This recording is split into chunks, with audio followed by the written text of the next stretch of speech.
je dois avoir la VGP. Comme c'est un engin de levage, elle doit avoir moins de 6 mois. Ici, elle a été faite le 14 octobre 2024, donc on est encore bon pour quelques jours. Le numéro de série, je le vérifie. Donc ça correspond, c'est bien le bon document.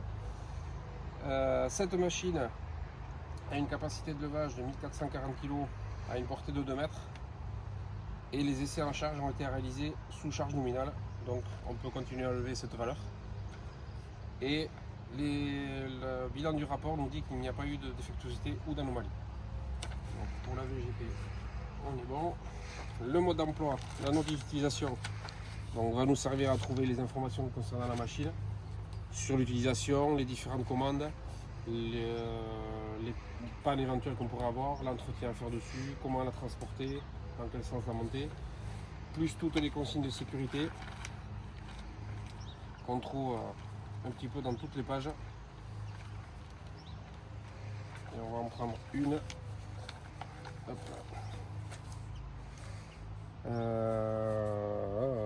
Accrocher les câbles et chaînes de levage uniquement au point de levage prévu pour la machine. Donc ça, c'est une des consignes de sécurité. Pour les documents, c'est terminé.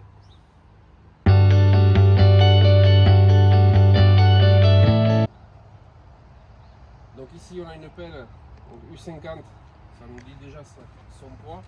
Donc elle pèse 5 tonnes, on retrouve ici sur la plaque. Donc une machine de 5 tonnes, on va évoluer sur cette zone de terrain donc avec cette pelle. Le terrain est suffisamment porteur pour passer avec celle-ci. Au moment de faire une tranchée avec, je m'assure qu'il n'y ait pas de réseau souterrain, pas d'obstacle aérien qui puisse nous gêner, pas d'obstacle autour. On n'a pas de coactivité non plus et la zone est fermée puisque le portail est fermé là-bas et on n'a pas d'autre accès pour le terrain.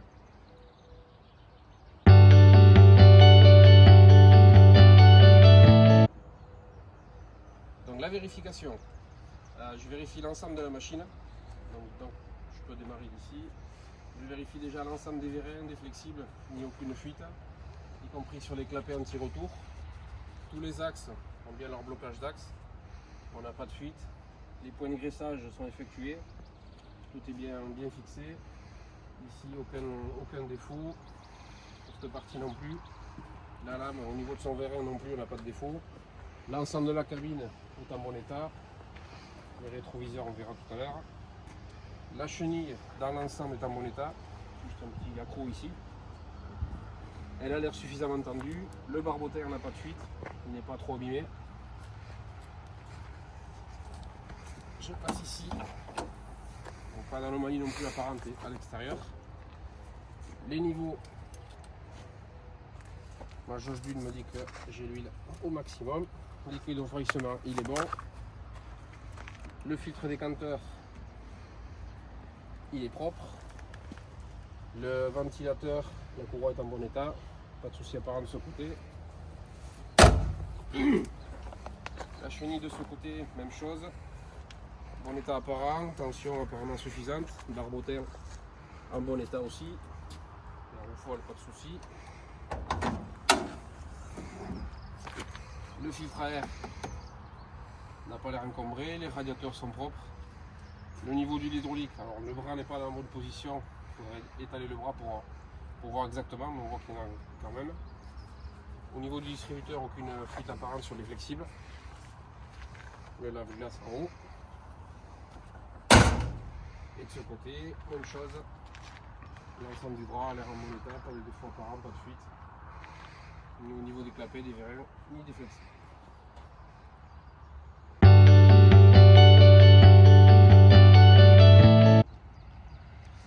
Alors maintenant les essais, donc déjà avant de monter, la cabine à l'intérieur est dans un bon état.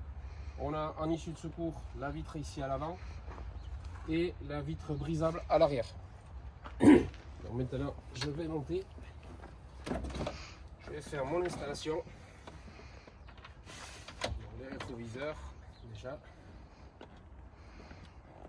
ici même chose, le siège, le réglage est bon. Donc je suis installé convenablement.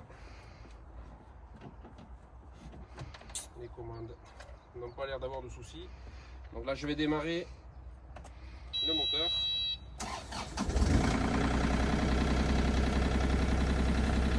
Donc une fois démarré, je vérifie qu'il n'y a aucun voyant moteur qui reste allumé. Donc là on est bon.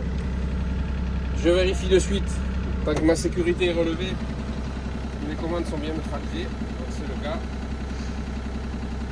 Le klaxon fonctionne. Les feux de travail là sont tous allumés. Ça fonctionne. Au niveau du bras aussi.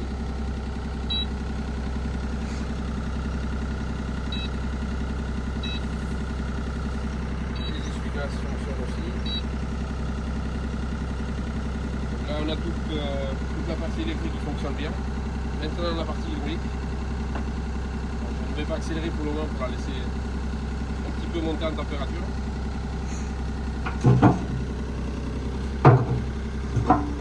Je teste l'intégralité des bras.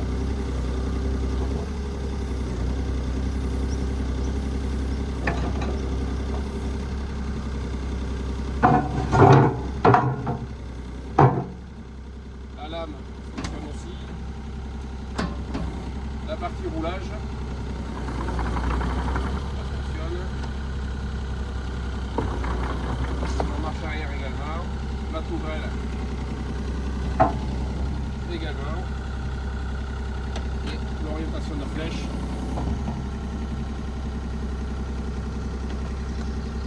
Fonctionne aussi. Donc là, tous mes essais sont réalisés. Je suis prêt à travailler.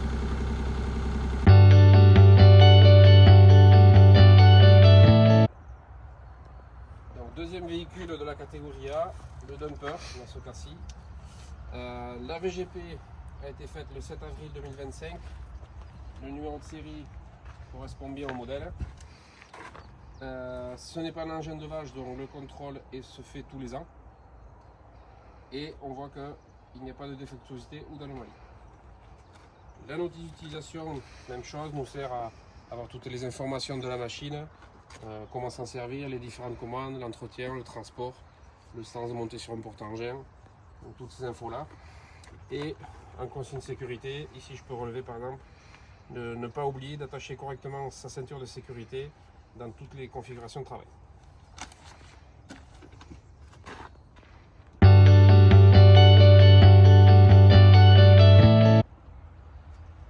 Alors pour l'adéquation, donc ce véhicule a un poids de 4 tonnes 300.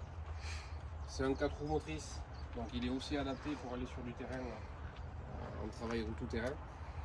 Lui n'est pas concerné par les obstacles en hauteur dans notre cas. Pour se déplacer, pareil, il n'y a pas de choses fragiles qui pourraient s'affaisser sous son passage. Et puis voilà, et la zone, même chose, est réservée pour nous, donc fermée pour nous.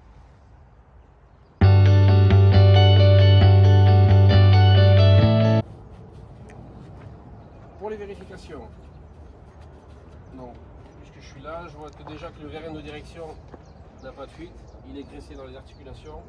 L'articulation elle-même ici, pareil. Les rétroviseurs, je verrai une fois en haut. L'arceau de sécurité, il est bien installé, bien verrouillé. Le pneu, bon, il a du vécu. Il y a des petits accros par-ci par-là. L'ensemble des écrous sont là, il n'y a pas de fuite au niveau du moyeu. Partie moteur, liquide de frein il est au maxi, liquide de refroidissement quasiment, le filtre à air est ici. Ici c'est le niveau d'huile, enfin le bac d'huile hydraulique, avec le niveau ici, donc on est bon. À l'arrière, on a les contrepoids marqués par le temps, pas de défaut majeur. Ici le gasoil, donc il est plein. La partie moteur, ici pas de défaut apparent. Le niveau d'huile, il est au maximum. Et là, on a fait le tour du niveau. De ce côté, donc l'arceau, bon, on l'avait dit. La roue pareil, elle a vécu mais n'est pas fortement dégradée. Tous les écrous sont présents, pas de fuite. Ici au niveau de la benne, elle est en bon état. La roue, même chose. Des petits accros par-ci par-là, tous les écrous sont présents, pas de fuite non plus. Et à l'avant, une chose, je vois que le vérin pour la benne, les axes sont graissés, il n'y a pas de fuite apparente déjà, premier rapport.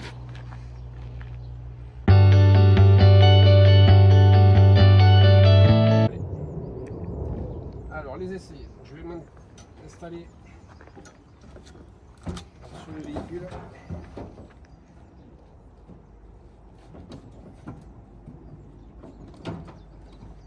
Là pour moi c'est bon, le poids est bien réglé aussi.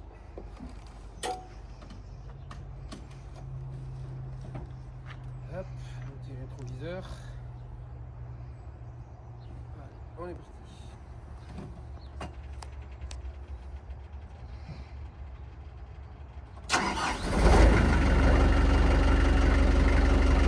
Moyen d'allumer au niveau du tableau de bord.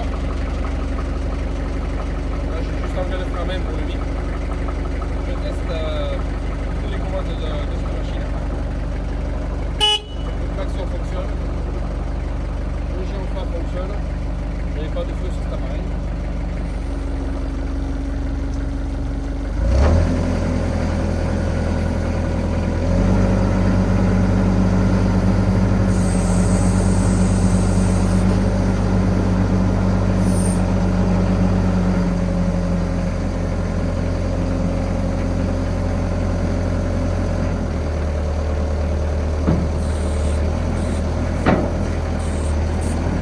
La partie qui fonctionne, je vais tester l'avancement et les freins.